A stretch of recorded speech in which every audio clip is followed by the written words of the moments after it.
최근 3년간 벌 쏘임 사고로 119 구급대가 이송한 환자가 16,000여 명입니다. 벌 쏘임 사고는 특히 여름에 많다고 하는데요. 벌 쏘임 사고 주의사항 알아봅니다. 양천소방서의 김분순 홍보교육팀장 연결해서 얘기 들어보겠습니다. 네, 팀장님 안녕하세요. 네, 안녕하세요. 네, 벌 쏘임 사고 여름철에 특히 많다고 들었습니다. 왜 그런 겁니까?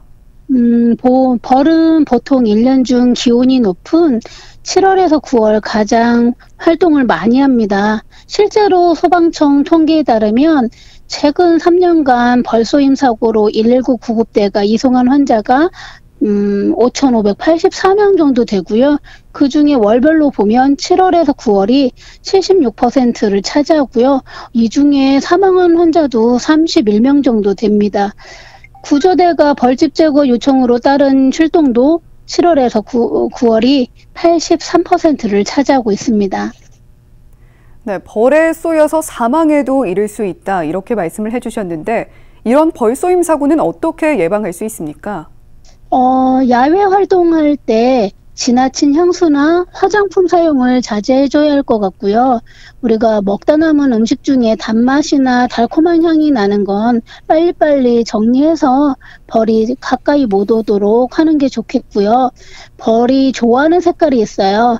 꿀벌은 화려한 색을, 말벌은 어두운 색을 특히 좋아합니다. 옷을 선택하실 때 참고하면 좋겠고요. 벌집을 발견하면 섣불리 제거하거나 벌을 자극하지 말고 119에 신고하여 도움을 받고요.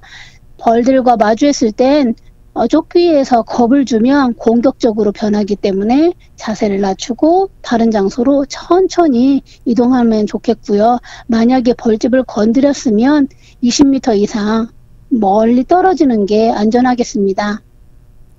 네, 여러 가지 예방수칙 알려주셨지만 그럼에도 불구하고 벌에 쏘였다면 어떻게 대처해야 하는지도 알려주시죠.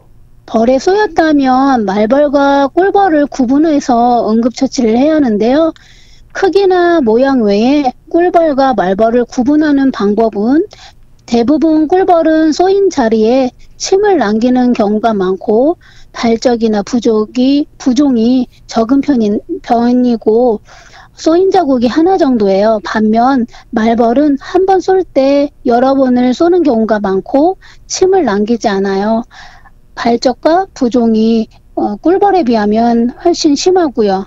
꿀벌은 우선 침을 안전하게 카드 같은 걸로 제거하고 깨끗하게 비누를 이용하여 씻어주면 좋고요. 부종이 있다면 얼음찜질을 해줍니다.